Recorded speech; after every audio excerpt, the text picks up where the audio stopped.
श्रीरामनवमी निमित्त पाथर्डी शहरामध्ये श्रीरामाचा जयघोषानं अवघं पाथर्डी शहर दुमदुमून गेलं होतं।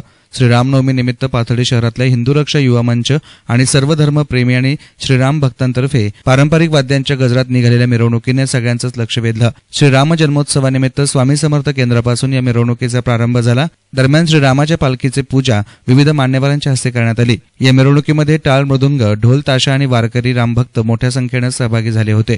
मिरवणूक पाथर्डी शहरातल्या कारेगाव चौक, अजंठा चौक, जय भवानी चौक आणि मिरवणुकीची सांगता विजय हनुमान मंदिर येथे करण्यात आली। या प्रसंगी महाआरती करून या मिरवणुकीचा समारोप केला गेला। दरम्यान या प्रसंगी श्रीराम भक्तांनी आपली प्रतिक्रिया व्यक्त केली। मंच पाथर्डी यांच्याकडनं आम्ही गेल्या 6 वर्षापासून श्रीरामनवमी उत्सव शहरात साजरा करतोय। हा उत्सव सोहळा वामन भावनगरमधील श्री स्वामी समर्थ मंदिरापासून सुरू होऊन गावातील भांडकर गॅरेज, 3 हात चौक, अजंठा चौक, मेन रोड मार्गे पोळा मारुती या ठिकाणी जातो आणि पोळा मारुतीला हनुमान चालीसा आणि आरती करून या शोभायात्रा आणि पालखी सोहळ्याची सांगता केली जाते। गेल्या 6 वर्षापासून हा उपक्रम मंडळाकडून अतिशय उत्स्फूर्तपणे साजरा केला जातोय। याचबरोबर मंडळाने स्वतःचं ढोल पथक तयार केलंय। त्यात मंडळाचे स्वतःचे 30 ढोल, 20 ताशे आहेत, 25 झेंडेकरी आहेत, 10 टाळकरी आणि 10 झांजकरी आहेत।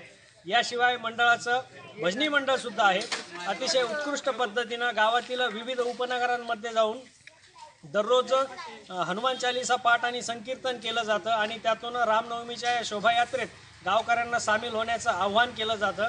चालू वर्षी मंडळाने पोळा मारुती या ठिकाणी संपूर्ण साऊंड सिस्टीम बसवली आहे। हा खर्च मंडळाचे सर्व सदस्य एकत्र येऊन करतात आणि सर्वात महत्त्वाची बाब म्हणजे या मंडळाला कुठलाही अध्यक्ष, उपाध्यक्ष आणि खजिनदार असं कुठलंही पद नाही आहे। गावातील विविध उपनगरांमधील सर्व युवक एकत्र येऊन सर्वानुमते जो ठराव पास होईल त्यावर सर्वजण मिळून काम करतात आणि शहरामध्ये बंधुभावाने धर्मजागृतीचं काम सुरू ठेवतात।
News reporter Sandeep Shewale, SN media, Pathardi.